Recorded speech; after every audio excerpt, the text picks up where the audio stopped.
Bem-vindos a Matosinhos à Volta da Mesa. Connosco hoje temos que ter atento na língua e cuidado para não dizer palavras que não sejam descuidadas, não é? Porque Claro. temos uma terapeuta da fala, que é a Luísa Pinto. Muito obrigado por ter aceitado o convite para estar connosco. E de facto nunca fui espinha de massa, não é? que também acontece muito às crianças, mas sempre tive muitos problemas de dicção. E com os L's, então Hélio Loureiro, tenho que o dizer muito devagar, porque senão fica assim uma mistura complicada. É nisto que trabalha, né? Com as crianças, neste problema de dicção, neste problema também às vezes não é só de dicção, mas também a colocação da própria língua, a colocação da motricidade. Sim, eu trabalho no departamento de Matosinhos, da intervenção social, e nós terapeutas da fala, neste contexto, trabalhamos no pré-escolar, ou seja, trabalhamos com crianças dos 3 aos 6 anos. E é aí, nesta faixa etária, que as perturbações articulatórias que existem. Por exemplo, existem crianças que, ao dizer cebola, dizem febola, chebola, que é os casos de sopinha de massa. Existem crianças que fazem substituições. Em vez de dizer cebola, dizem chebola. Isso não de Viseu. Uma coisa é o dialeto. Por exemplo, claro. Eu trabalho na Zona Norte, então não estamos à espera, os Vs são muito escassos. Exatamente. A manha. Sim, a manha. E depois, quando fazem divisão silábica, por exemplo, pão. Eu, quando trabalhei em Lisboa, eles diziam pão, uma monossílaba. Aqui é pão. E nós temos que chamar a atenção que pão tem só uma sílaba. Mas, por exemplo, o seu nome, chefe, Hélio, se nós não dissermos o L, fica chefe Hélio, depois o Oeio. Se não dissermos o L e o R, que normalmente são fonemas difíceis de articular para as crianças. Meus pais, por acaso, escolheram mal o meu nome, que devia ser outra coisa qualquer, porque Hélio Loureiro, de facto, não é muito...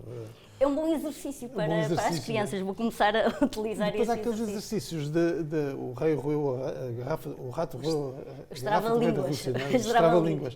Também ainda são usados? Sim, ainda são utilizados, mas mais numa fase dos 6 anos. Nós trabalhamos muito com a parte de linguagem. Crianças têm dificuldade em nomear, de ter um bom vocabulário, ter uma boa construção frásica. E essas partes de trava-língua já são um bocadinho mais fechadas. Foram muito conhecidas do My Fair Lady, né? Sim. Que é do Preta, que é do filme, em que eles usavam muito para ensinar uma dicção correta à personagem. Sim. Esse trabalho que é feito com as crianças, elas vêm encaminhadas pelo médico, vêm encaminhadas pela família? Sim. Nós na Câmara Municipal somos 4 terapeutas da fala e estamos inseridas em agrupamentos de escola no pré-escolar, ou seja, dos 3 aos 6 anos. Contudo, existe um número muito elevado de crianças. Nos estudos referem que cerca de 50% a 60% das crianças do pré-escolar têm dificuldades a nível de articulação e de linguagem, o que são fatores predominantes e super importantes para a parte de sucesso académico. Ou seja, é importante intervirmos já aos 3 anos. Porque às vezes inibem-os a falar, né? Em público, tem problemas em falar em público, inibem-se em falar em público, até com os colegas, até com os amigos. E se ele não perceber sublinhar a palavra, se ele não tiver o vocabulário de sublinha, o verbo, ele não vai perceber o exercício. Então, a Câmara Municipal de Matosinhos está a apostar bastante em ter esse tipo de intervenção no pré-escolar, que é a melhor idade para intervirmos. Às vezes confunde-se o sopinha de massa, né? com mimo, né? Com as crianças saem. Ele vai falar sempre que é mimalho, é mimo, sim. Mas não tem a ver. Não, muitas vezes a nível de motricidade orofacial e a arcada dentária tem algumas implicâncias do freio curto. É necessário vermos o historial, se a criança ouve bem. Há uma série de avaliações necessárias para sabermos qual é a etiologia dessa dificuldade articulatória. E cada vez mais os pediatras estão alertas, as educadoras, mesmo os encarregados de educação, veem que a terapia da fala é muito benéfica nesta faixa etária. E o terapeuta da fala não parece fala, só trabalha a parte da articulação verbal, mas trabalhamos muito a parte da comunicação. Imagino que não tem voz. Como é que conseguiria apresentar um programa? Por exemplo, o Stephen Hawking tinha uma disfunção comunicativa, mas era um ótimo comunicador. Ou seja, não existe não comunicar, através do não verbal e agora com a como pandemia. aquelas pessoas têm gaguez, A desfluência, sim. Ou seja, isto é um problema de comunicação, mas a pessoa pode comunicar sabendo usar a sua própria linguagem, não é? Sim. Tem repetições ou bloqueios e o trabalho do terapeuta da fala também consegue ajudar uma pessoa desfluente, uma pessoa gaga. Ou seja, a panóplia, nós somos só terapeutas da fala, mas intervimos em muitas áreas. Mas a gaguez é uma delas. Sim, a desfluência é uma delas. Eu lembro que nós temos um Presidente da República, com o General Ramalhianes, que tinha um problema e aprendeu, corrigiu através da forma como depois se exprimia, não é? Ele prolongava algumas palavras. Sim. E isso fazia ganhar ali algum tempo para depois conseguir... O pai da rainha. O pai da rainha, também, o discurso do rei é um caso... Sim. Talvez esse mais, ainda numa fase em que se calhar isso não estava tão bem estudado, não é? Sim, mas aí vemos a necessidade e o poder da comunicação. Agora, na pandemia, imagino o pesadelo para uma terapeuta da fala, de repente os pontos articulatórios não se viam, as expressões verbais não se viam. E uma área que também, agora falando da parte da alimentação, as disfagias, que nós terapeutas da fala também intervimos, crianças com paralisia cerebral que têm dificuldade em deglutir, que, por exemplo, não têm reflexos da tosse e do vómito, em que nós, terapeutas da fala, ajudamos a nível de controle oral. São muitas áreas que um terapeuta da fala trabalha, mas o próprio nomenclatura, terapia da fala, parece que não... Não é tão abrangente. Sim, exatamente. Trouxe-nos aqui alguns exemplos de como é que se lida com como é que se consegue articular com as crianças, não é? De forma como é que elas podem começar a comunicar para perceber onde é que estão os seus problemas de fala. Exato. Terapeuta da fala sem jogos, que trabalha no pré-escolar, não é terapeuta da fala. Então, trouxe aqui um exemplo que nós utilizamos muito até quando os pais vão observar as sessões, que tem um jogo de loto em que eles vão ter que achar a lancheira correspondente. É um bom exemplo de alimentos saudáveis que os pais poderão utilizar quando forem... É uma boa lancheira. Sim, a de baixo, a de cima tem ali uma fatia de pizza que... Ninguém viu. E então, por exemplo, neste jogo, a criança tira uma peça e se tiver mais dificuldades, diz só o nome que vê, banana. Mas se conseguir já definir, diz que é um fruto que vem da bananeira, que não podemos comer com casca. E aí damos pistas. Já fazendo uma história à volta do... Sim, com pistas e referindo, por exemplo, nós trabalhamos muito o vocabulário que utilizamos referente às estações do ano, ou seja, as frutas do ano, nós aí incidimos mais nesse tipo de vocabulário e tentamos, claro, nomear sempre alimentos mais saudáveis. Nós vamos também fazer uma receita, porque isto é um programa verdade. Com conversa à mistura, não é?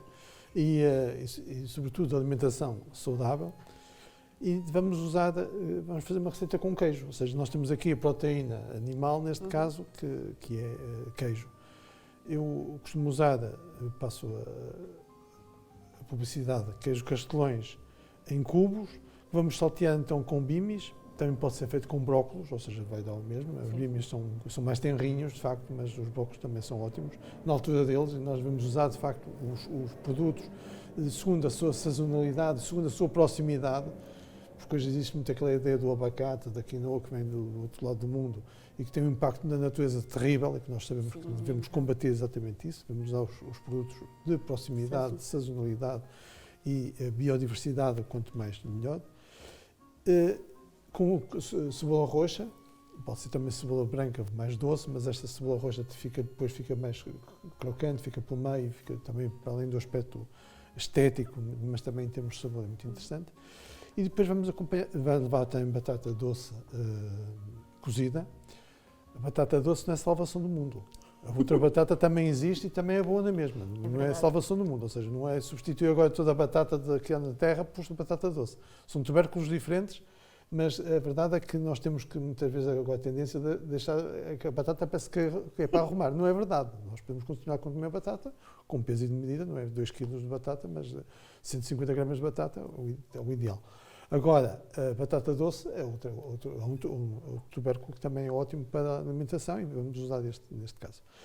Para acompanhar, para fazer um molho, assim, uma coisa mais saborosa, para ficar com algum sabor, vamos usar amoras, que eu vou colocar aqui. E vamos utilizar vinagre ou de vinho tinto ou vinagre de Modena, um pouco de açúcar mascavado e vamos deixar então aqui ferver. Ligar primeiro. Vamos deixar ferver e isto é que vai ser o molho para acompanhar aqui o nosso pudim de queijo e bimis. Tem tudo para ser bom. Em princípio, se gosta de queijo, se gosta de legumes, se gosta de amoras, não se pode estragar muito, não é? A família tem sempre um papel importantíssimo nessa tarefa, não é? Sim, porque sim, não vale a sim. pena ir às aulas e depois não haver uma correção em casa, Sim, não é? sim, sim. Nós intervimos aí com a criança e com a família. Muitas vezes, quando estamos no ambiente pré-escolar, o nosso trabalho também incide muito a trabalhar com as educadoras, mas com a família é essencial, porque não existe melhoras significativas. Claro. Quando uma criança não tem esse apoio em casa, o prognóstico fica logo muito mais limitado. Tem alguma questão genética associada ou às vezes a Sim, questão... muitas vezes nós perguntamos numa anamnese se houve algum familiar... A anamnese é aquela entrevista em que fazemos perguntas. Só para nós sabemos, porque a gente também não sabe tudo, não é? Por isso. Em que fazemos as perguntas sobre o historial da criança, se os irmãos tinham dificuldades a nível de linguagem, se os pais também.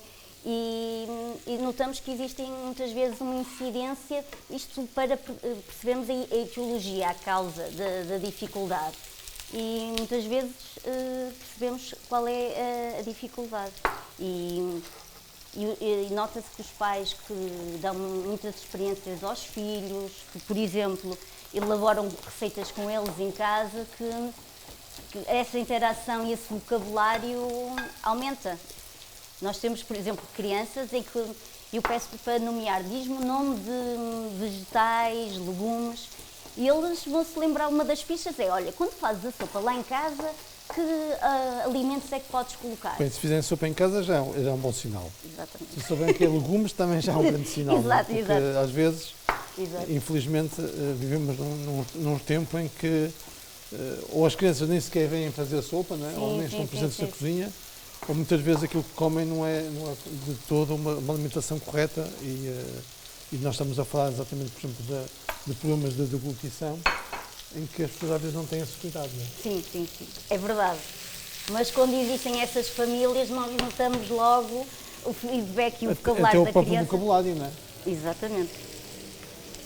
Então vamos juntar aqui a batata doce que foi cozida com a pele. Vamos juntar aqui os bimis. E vamos saltear agora tudo de forma a que fiquem cozinhados, mas sem ficar muito cozido, não é? Sim, sim, sim. Porque há uma coisa que nós temos que chamam-se dentes, que é para cortar a comida, não é? Não precisa ser tudo em papa, não é? E a consistência do crunchy, não é? As diferentes texturas é que, pelo menos é o que eu gosto. Havia uma coisa que se fazia há uns anos atrás, que era cortar o travão da língua.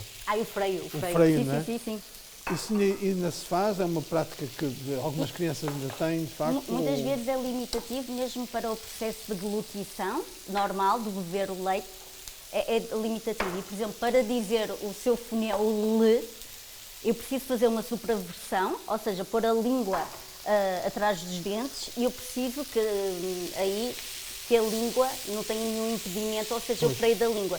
Normalmente aí os pediatras conseguem avaliar e conseguem, ou médico de família, e fazem essa intervenção. Que também é impeditivo, de facto, da forma como se fala. Sim.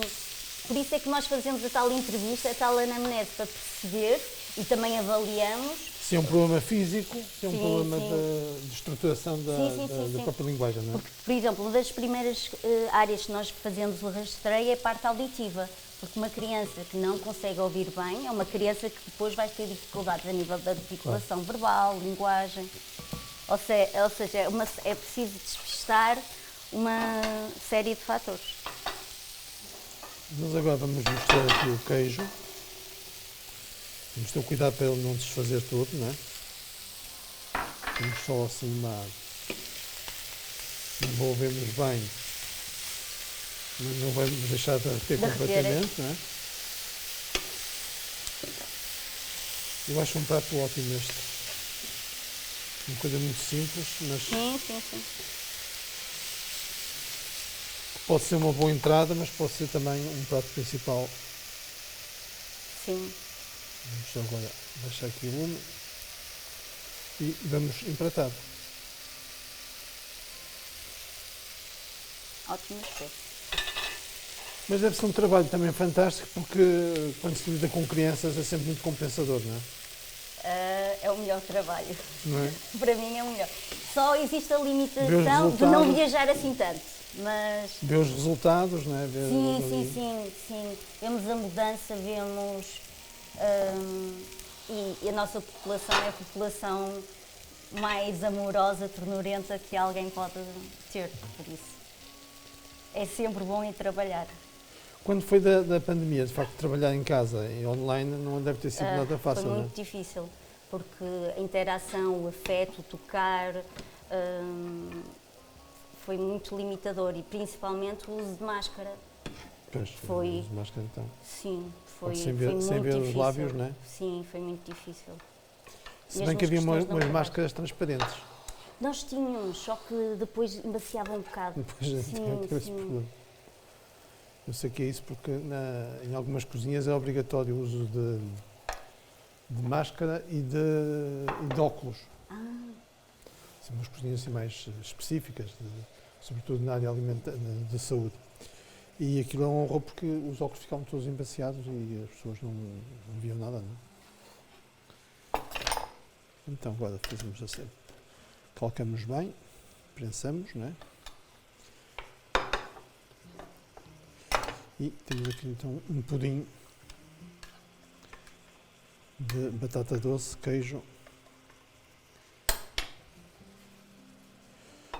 A vantagem de empratarmos as refeições em vez de levar a travessa para a mesa é que conseguimos comer menos, não é?